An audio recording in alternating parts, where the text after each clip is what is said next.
this year, just since the outbreak, it's taken more than 100 years. Look, here's the lives. It's just, it's a... Just since the outbreak, it's taken more than 100 years. Look, here's the lives. It's just, it's a... Makes you wonder, huh? What's going on in Washington? Who's really running the show? Is it Joe Biden? Is it Barack Hussein Obama? Is it a bunch of just ambitious, rambunctious advisors? These rogue advisors just running the White House? Is that what's going on? Huh. Because it certainly isn't the empty suit named Joe Biden running the show. Joe Biden doesn't know what he's doing. Matter of fact, it's been shown on numerous occasions that Joe Biden, his cognitive abilities cannot be hidden. He is so inefficient, it's absolutely amazing. Even Democrats are turning from Joe Biden. They're starting to go, we would vote for Trump if he had the opportunity to run again. Hopefully that will happen soon, but unfortunately we have to sit out another 2.5 years approximately. Anyways, the article goes on to say, if any other country intervenes in the events and creates strategic threats for Russia that are unacceptable to us, they should know that our retaliatory strikes will be lightning fast. He's referring to the development of their missile. This is the fastest missile in the world. It goes 16,000 miles an hour. No U.S., no NATO missile interceptor system can stop this Russian missile, again, that goes 16,000 miles an hour. It is a hypersonic missile, not a supersonic missile. A supersonic missile exceeds the speed of sound, which is about 750 miles an hour. A hypersonic missile goes multiple times more than the speed of sound. And in this particular case, it goes 16,000 miles an hour. Missile interceptor systems, some of them go, I think, up to about 2,000 to 3,000 miles an hour. So they have found a way to penetrate our missile interceptor systems. This is concerning.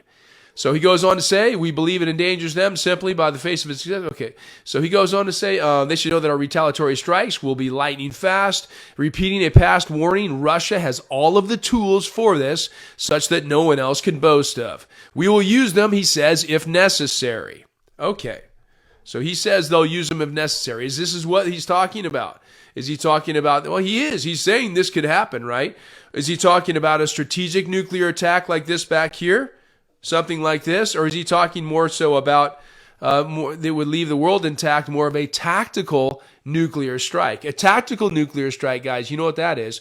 That is a nuclear strike with a nuclear warhead that has a low-yield explosion. And so a low-yield explosion is this. Basically, it is something that is contained where you can actually blow up an entire battalion of troops, but you're not necessarily going to blow up an entire city or destroy 3 or 4 cities at once. So Russia has an extensive number of tactical nuclear weapons.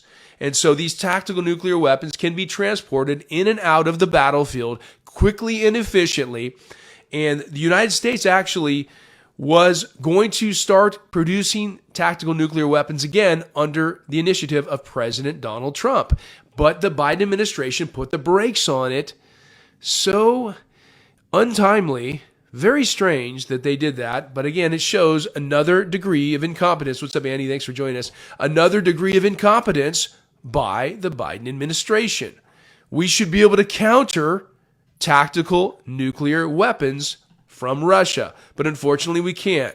Because anytime there is the use or potential use of warheads and of bombings and what have you, and if there's an initiation by one country, you want to try to counter that in a measurable manner, a manner that is similar, that's comparable. So if they use tactical nuclear weapons, I mean, first of all, it's not even our country. We probably wouldn't or shouldn't get involved, but who knows with Joe, and who knows with some of these guys, Lindsey Graham, who wants to assassinate Putin, apparently. Kind of strange and kind of reckless, extremely reckless. He's the head of a state. Okay, we're not dealing with a Islamic terrorist state. We're dealing with Russia, who was a former U.S. ally during World War II. Not, again, a perfect country, but a country that is well acclaimed, well established, and nuclear armed to the teeth. We need to respect that.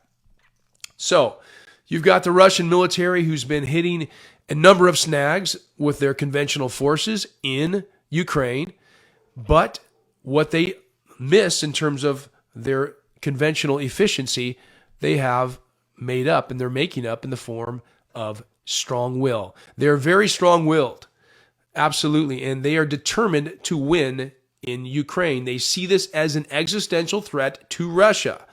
Andy has a comment here. He said, so glad I didn't go to bed. Sharing, catching up. Thank you, brother. Thank you so much for joining.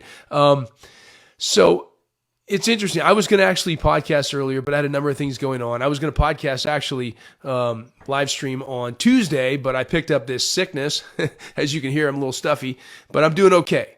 I'm hanging in there. But I'm going to run this here, and what I'll do is it'll be replayed tomorrow, so people will pick it up tomorrow. That's usually what happens over the next few days. But I was itching to talk about this stuff because there's a lot of stuff going on in Russia, or in particular in Ukraine, regarding Russia, NATO, and the West. And these are things that have the ability to impact us, and they are impacting us around the world. These are very significant goings on right now.